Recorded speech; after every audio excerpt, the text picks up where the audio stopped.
Olá, está no ar mais um Direito Sem Fronteiras. Hoje vamos falar de constitucionalismo feminista, um movimento que reúne professoras e pesquisadoras do direito constitucional de vários países e que usa as lentes de gênero para fazer uma interpretação do direito.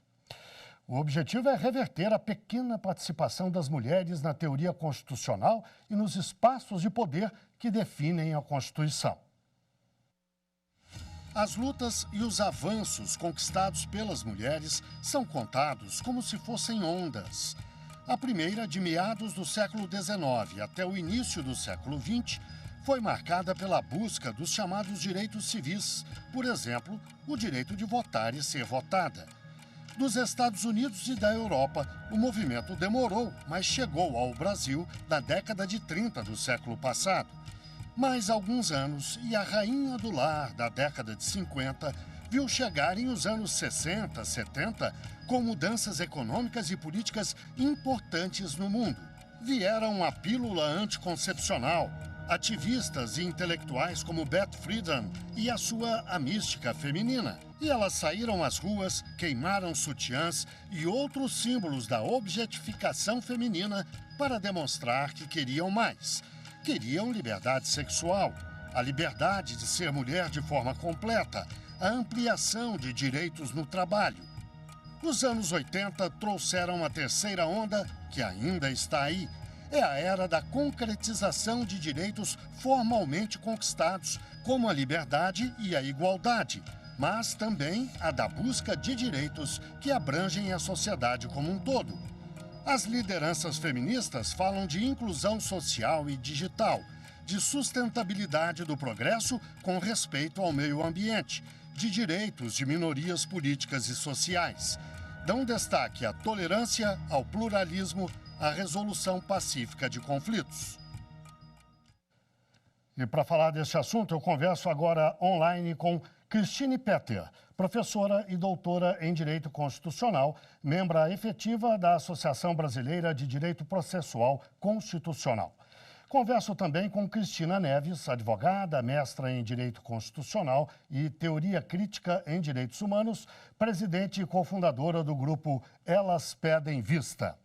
Muito obrigado a vocês duas pela participação no Direito Sem Fronteiras. Eu começo com uma pergunta para a Christine. Christine, na reportagem que a gente acabou de ver, ou para fazer essa reportagem, eu me baseei em um artigo, tirei de lá uma inspiração, algumas diretrizes para falar de um histórico das lutas feministas ao longo do século XIX, XX e agora no século XXI. O que essas lutas todas, esse histórico tem a ver com o chamado constitucionalismo feminista? Olá, Guilherme, que alegria estar aqui neste programa, ao lado da minha querida amiga Cristina Neves. É sempre um prazer dividir os espaços sobre esse assunto com ela. Ela que é cofundadora de um movimento muito potente aqui em Brasília, que se chama Elas Pedem Vista, e as nossas histórias se encontram no constitucionalismo feminista. Essas ondas do chamado feminismo, elas são, na verdade, ondas tardias das chamadas dimensões dos direitos fundamentais para o constitucionalismo. O que é isso traduzindo? Os direitos fundamentais, desde o final do século XVIII, foram sendo reconhecidos a homens, e não apenas a homens brancos, proprietários, geralmente alfabetizados e donos, né, de capital ou de serviços que podiam ser trocados dentro do ambiente da sociedade por dinheiro, por capital. Então, essas ondas de reconhecimento dos direitos fundamentais, elas vieram para as mulheres com mais ou menos um século e pouco de atraso. E é por isso que as ondas feministas, elas são todas computadas do final do século XIX para o início do século XXI. Passamos todo o século XX conquistando aquelas ondas que para homens ricos, brancos, alfabetizados e geralmente proprietários, que conseguiam trocar ou seus serviços ou as suas propriedades por capital, elas já estavam reconhecidas. O que tem a ver, então, é isso. As mesmas ondas do feminismo desembocam, e aí nós só tivemos consciência disso agora no século XXI, em ondas tardias do constitucionalismo feminista. Cristina, se há defasagem entre os direitos dos homens e das mulheres, há também entre o que acontece aqui e o que acontece nos países chamados centrais do capitalismo, nos Estados Unidos, na Europa. Nós estamos muito atrás nessa luta, ou o que nós, as mulheres brasileiras, reivindicam aqui, as chilenas também, a gente viu algumas imagens aí na reportagem de um movimento feminista importante que se desenrola no Chile. Enfim, o que se pratica aqui, o que as mulheres querem aqui é diferente do que querem as europeias e estadunidenses, não? Guilherme, muito obrigada pelo convite de estar aqui hoje. Cumprimento a todos que estão nos assistindo, todos e a todas. E também a minha querida professora, mentora, Cristine Petter, que gentilmente sempre me acolhe dentro desse movimento, me inspira e me ensina. Cris, é sempre um privilégio estar com você e aprender com você. Guilherme, em relação às lutas das mulheres, elas se assemelham em diversos pontos. Assim, a gente tem, obviamente, em alguns países, movimentos um pouco diferentes, avançados. Eu não sei se avançado seria muita palavra, mas realmente eles se assemelham e hoje o que se observa muito no movimento feminista em vários países é essa luta pela maior representação de mulheres no lugar de decisão. E também no legislativo. É muito debatido a subrepresentação de mulheres, isso tem sido uma luta que é presente em vários países. A gente tem na América do Sul ainda uma representação um pouco mais baixa que alguns países europeus, apesar de terem aí alguns exemplos muito melhores na América Latina do que na Europa. Mas hoje em dia mesmo, no Brasil, a gente tem uma representação muito baixa, que é por volta de 40% do nosso legislativo federal. Então, isso tem sido um movimento muito forte. Existem ainda lutas que alguns países já avançaram na questão de direitos reprodutivos e outros que ainda isso é muito debatido. Então, é muito individual, né, de características de cada país, mas ainda se assemelha bastante. Por isso que o constitucionalismo feminista ele é um movimento global e necessário essa interlocução entre os países. Cristina, na apresentação que a gente fez, a sua, nós lembramos que você é presidente deste movimento Elas Pedem Vista, ou desse grupo, acho que é assim que vocês chamam, não é?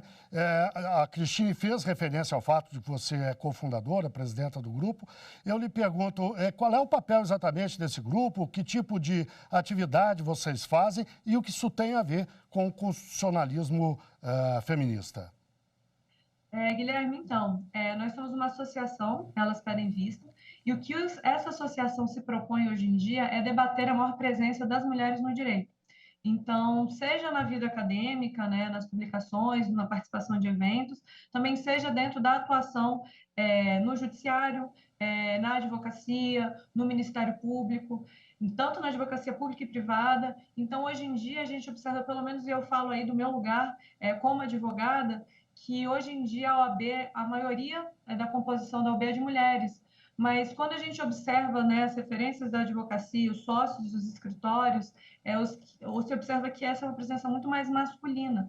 A gente teve avanços na OAB, inclusive nas eleições, na questão de você ter que montar chapas com metade mulheres, metade homens. Isso também teve uma repercussão em relação à raça, que também hoje é de 30%.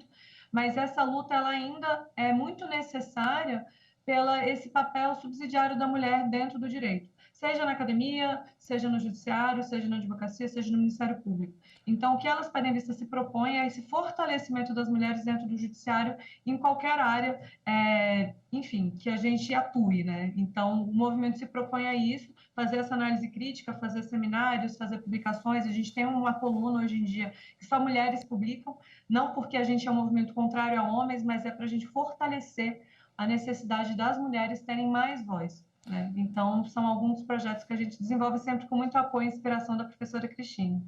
E, professora Cristine, o movimento constitucionalismo feminista precisa ser, eu acho que a gente precisa falar um pouco mais do conceito. No princípio, a gente já deu algumas pinceladas, mas eu me lembro, por exemplo, de uma questão, a questão eleitoral. No México, por exemplo, hoje está na Constituição do país, mas a metade dos candidatos deve ser de mulheres. E se você for olhar a composição do parlamento mexicano, a metade é de mulheres. A metade eleita é de mulheres. No Brasil, nós ainda estamos muito aquém disso, até no papel. para não falar da prática, da realidade, que é muito menos do que isso. Participação feminina no Congresso, me parece que na Câmara está em torno de 14%, se a memória não me falha agora. Como o constitucionalismo feminista lida com essa questão? Quer que a Constituição coloque lá um percentual de igualdade, 50%, 50%, ou não? Não é bem isso? É isso também. O constitucionalismo feminista, eu acho que é importante a gente partir exatamente do conceito. E aqui eu vou pedir licença, não apenas a você, Guilherme, como aos nossos telespectadores e telespectadoras, para uma microaula sobre o que é o constitucionalismo feminista. O constitucionalismo feminista não pretende desbancar ou se sobrepor ao constitucionalismo chamado clássico. Ele quer evidenciar que as mulheres foram excluídas dos seus espaços naturais de poder numa democracia paritária. O que isso quer dizer? Se nós somos metade da população mundial, se nós somos aqui no Brasil mais da metade dos eleitores e eleitoras do nosso colégio eleitoral, é natural, é óbvio que a representatividade das mulheres deveria ser assim também no Congresso, também nos cargos de cúpula do Poder Executivo e também no Poder Judiciário. Mas isso não acontece. E não acontece não porque não tenhamos na sociedade pessoas preparadas para isso ou pessoas que queiram isso, mas porque as estruturas patriarcais, as estruturas machistas e misóginas do próprio Estado, da sociedade civil, das comunidades específicas, elas não deixam que mulheres ascendam a esses lugares de poder. E a lei, muitas vezes, a Constituição, muitas vezes, é usada contra as mulheres. Então, o constitucionalismo feminista é um movimento recentíssimo, ele é da primeira década do século XXI, iniciado no Canadá, quando algumas professoras de direito constitucional estavam reunidas no Congresso de Direito Internacional Constitucional e se perguntaram: por que nós não lemos umas às outras? Por que nossas referências são sempre a homens do direito constitucional? Cadê as mulheres constitucionalistas do mundo? Essa foi a pergunta nascente, a pergunta óbvia que essas mulheres fizeram, e a partir dali elas começaram a dar luz e visibilidade para o que elas próprias, como mulheres, produziam em direito constitucional e em direito internacional. Então, esse é a nascente do movimento, e o que se quer é que a Constituição do Brasil, por exemplo, já é paritária. O artigo 5º, inciso 1º, não deixa dúvidas que as nossas constituintes, apesar de representar 5% lá no processo constituinte de 88 das mulheres, né? Elas, das constituintes inteiras, da constituinte inteira, elas eram apenas 5%, mas elas conseguiram construir uma Constituição paritária, que diz o seguinte: homens e mulheres são iguais em direitos e obrigações nos termos dessa Constituição. Essa é a nossa identidade como uma Constituição de 88 feminista. Nós não precisamos colocar nada além disso para dizer que todos os espaços de poder devem ser paritários, que todos os lugares onde haja representação política devem ser ocupados 50% de homens e 50% de mulheres. O que é a nossa realidade? A nossa realidade são 17% de mulheres no Congresso Nacional. É uma realidade um pouquinho acima daquilo, 14% era antes da legislatura que iniciou em 2023. Então, 17%. É mais alta na Câmara dos Deputados e mais baixa no Senado Federal, gerando aí uma média para o Congresso de 15%, mas é 17% na Câmara e um pouco menos no Senado. E a partir disso, todas as leis, todas as regras do país, todas as políticas públicas são mediadas por leis feitas por 85% de homens.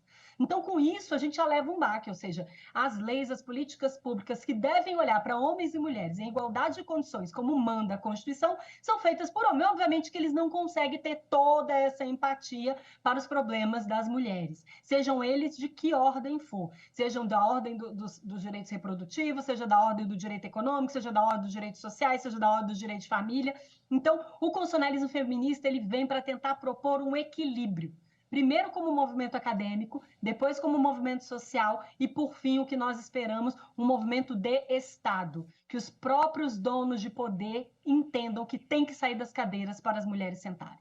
Cristina, há pouco tempo, eu acredito que cerca de 2 anos, o Conselho Nacional de Justiça, o CNJ, instituiu uma política importante, considerada importante no CNJ, chamada julgamento com perspectiva de gênero, com certeza você é familiarizada com esse termo, eu lhe perguntaria o que isso tem a ver com o constitucionalismo feminista. É uma manifestação dessa política, dessa vontade, desse movimento? Mas eu vou pedir que você explique melhor logo depois do intervalo.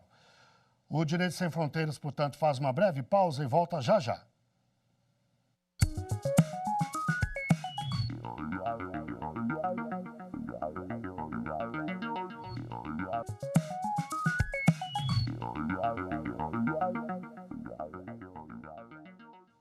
O Direito Sem Fronteiras está de volta. Hoje falamos da decisão ou do constitucionalismo feminista, um movimento que reúne professoras e pesquisadoras do direito constitucional de vários países e que usa as lentes de gênero para fazer uma interpretação do direito.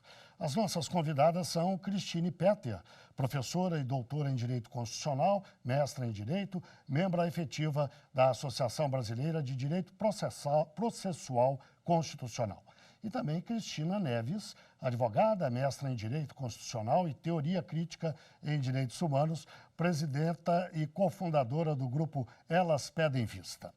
Cristina, no bloco anterior eu deixei uma questão no ar para você abordar agora, que é sobre aquela política instituída pelo Conselho Nacional de Justiça, conhecida como julgamento com perspectiva de gênero, e que permite que durante um julgamento em que uma mulher seja ré, ou seja vítima, ou seja testemunha, seja adotado esse olhar de gênero, essa lente de gênero, para que ela tenha os seus direitos preservados, os seus direitos garantidos. Queria que você nos explicasse em que medida isso tem a ver com o constitucionalismo feminista e explicasse até melhor o conceito julgamento com perspectiva de gênero. Guilherme, o protocolo, né, instituído há 2 anos atrás, de julgamento com perspectiva de gênero, ele é uma metodologia do constitucionalismo feminista.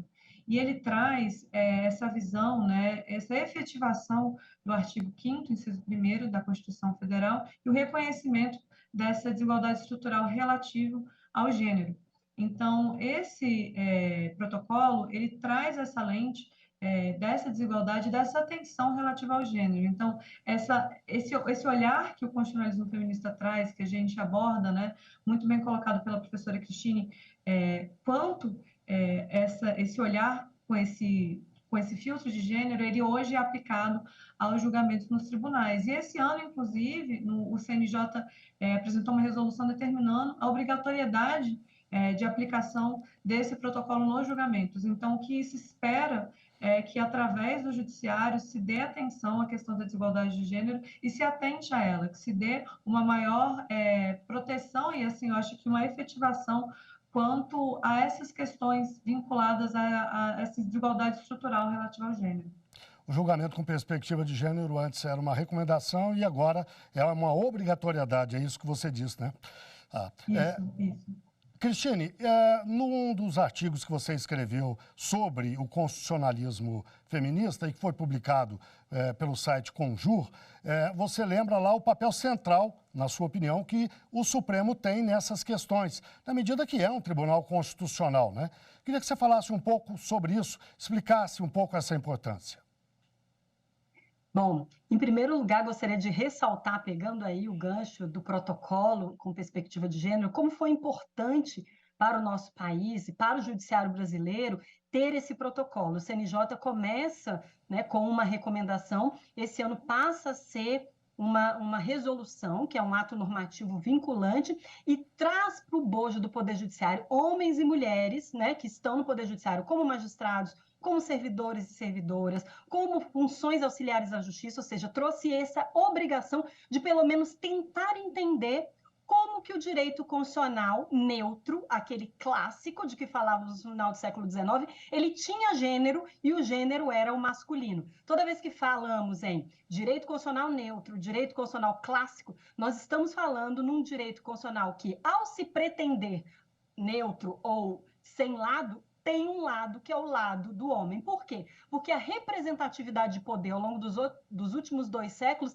é sempre vinculado a uma figura masculina, a uma figura de um homem, uma figura patriarcal. Então é muito importante, e as pessoas têm perguntado muito para mim, tanto em sala de aula, quanto nos congressos, quanto nas entrevistas que dou sobre o constitucionalismo feminista, acerca de, não estamos agora prestigiando as mulheres, não estamos agora colocando os homens em segundo plano, né? Como se nós transferíssemos aquilo que nós criticamos no patriarcado para o matriarcado. A minha resposta, sem sombra de dúvida, sem nenhum titubeio, é não.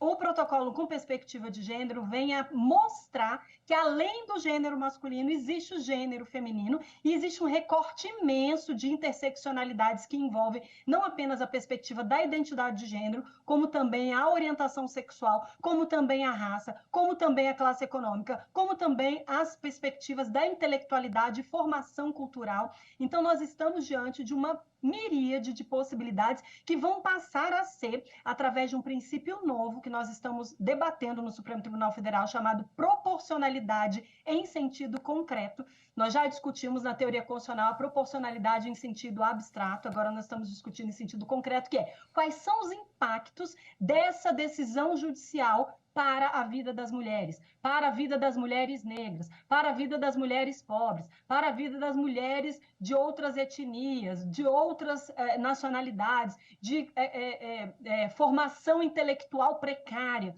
Então, realmente é uma novidade que se coloca para fazer com que juízes e juízas, membros e membras do Ministério Público, advogados e advogadas, parem para pensar não apenas nesse direito neutro, envolvido com as premissas do patriarcado, mas as consequências práticas para uma população real, para uma população que vive, que luta, que trabalha todos os dias, né, dentro dessa comunidade impactada, né, teoria do impacto desproporcional, impactada pelas decisões judiciais. Então, é uma grande vitória essa decisão do CNJ de tornar resolução, porque vai não apenas recomendar para aqueles que já entendiam o que era o movimento, mas todos os juízes, todos os membros do Ministério Público, a tentar entender o que é isso que me obriga agora. Eu tenho que virar feminista?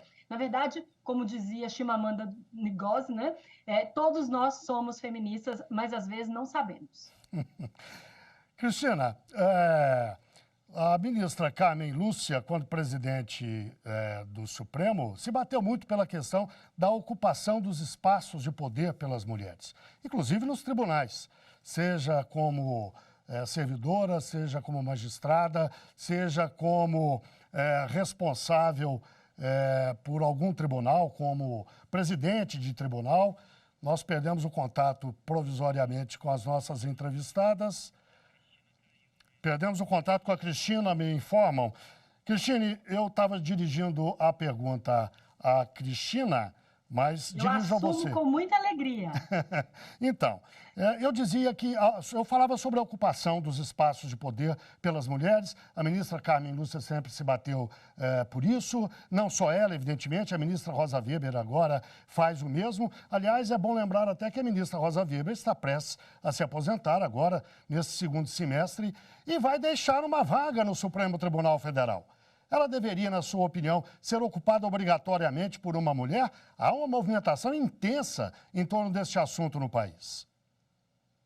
Pois é, na verdade, essa nossa luta pela ocupação de espaços de poder é a razão de ser do constitucionalismo feminista. Talvez, se eu pudesse elencar, dentre os vários objetivos do movimento, entre os vários, vamos dizer assim, matches, né, que a gente faz com o movimento feminista, com as outras áreas da luta e do movimento das mulheres no mundo, ocupação de espaços na cúpula de poder, seja ainda o tema mais delicado, e que mesmo os países mais avançados em termos de cultura feminista, em termos de absorção das premissas da luta das mulheres dentro dos espaços sociais ou dos espaços culturais, os espaços de poder é um lugar difícil de ser ocupado por mulheres. Eu diria sempre que é o último lugar. É muito difícil que um homem, mesmo de consciência feminista, mesmo criado por mulheres feministas, eles cedam os seus espaços de poder para mulheres. Então, a minha resposta para a sua pergunta bem objetiva é óbvio que existe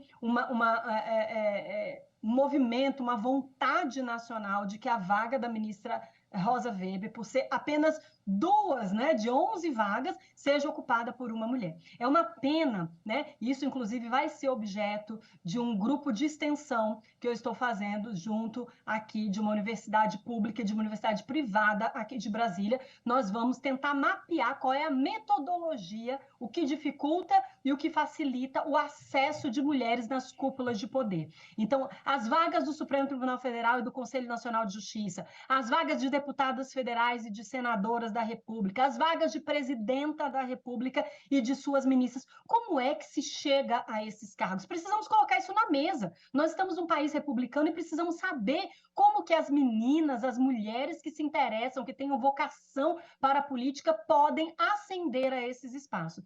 Então, vai ser um grupo de extensão aqui em Brasília, em que nós vamos entrevistar todas as mulheres que estão nesses espaços de poder para perguntar para elas como vocês chegaram aqui e como fazemos para que outras mulheres possam chegar a estes espaços. Isso é muito importante, porque a ministra Carmen Lúcia, daqui a alguns anos, eu acho que são 6 anos daqui para frente, também vai deixar essa vaga. E nós vamos deixar isso de novo em aberto, de novo para a discricionariedade do presidente da República não ter nomes ou não ter mulheres que sejam naturalmente vocacionadas a esse espaço. No Canadá, e essa é a minha última intervenção sobre esse assunto, Kika, que bom que você voltou, é natural que, quando uma mulher saia da Suprema Corte, lá já é paritário, né? São 9 vagas, você tem ou 4 ou 5 mulheres ocupando essas 9 vagas. E quando sai uma mulher, naturalmente outra mulher é colocada. E se você perguntar ao primeiro-ministro, ao responsável pela indicação, né, por que vai indicar uma mulher, ele simplesmente fala, porque tem que ser assim.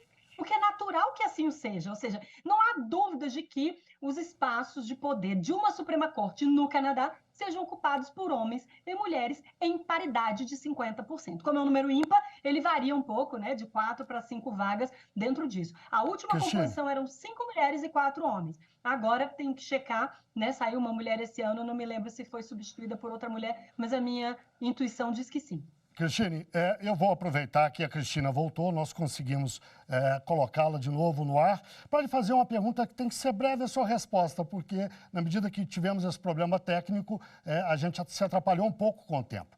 1 minuto para você me dizer da importância da participação feminina na ocupação desses espaços de poder. Mais do que isso, como chegar lá? Com você. A pergunta como chegar é complexa de responder. Realmente é muito difícil a gente saber, acho que é inclusive a proposta do trabalho da professora Cristine Petter. A importância das mulheres nesse lugar é porque elas são parte da sociedade. Então, acho que é uma política de reconhecimento e também de distribuição, né? Se somos 50% da população, é justo que a mulher esteja lá. E mais do que isso, a existência da mulher ela é diferente do homem em razão da desigualdade estrutural da sociedade. Então, a mulher, com a perspectiva dela, feminina, de mulher, ela vai conseguir acessar outros problemas. São formas de diferentes, vivências diferentes. Então, acredito que o judiciário mais plural, mais representativo, e não digo só de gênero, também de raça, regional, ele traz soluções melhores para o país. Muito obrigado a vocês. Infelizmente, o tempo nos apanhou no contrapé com esse problema técnico, mas muito obrigado pela participação da Cristina Petter, professora e doutora em Direito Constitucional, mestra em Direito, membro efetiva da Associação Brasileira de Direito Processual Constitucional, e também da Cristina Neves, advogada, mestra em Direito Constitucional e presidente e cofundadora do grupo Elas Pedem Vista. E muito obrigado, claro, a você que nos acompanhou. Não deixe de seguir a nossa programação no site da TV Justiça. Nós estamos lá no YouTube, Instagram, Twitter, Spotify. É só digitar @Rádio e TV Justiça e você encontra o nosso conteúdo. Até o próximo programa.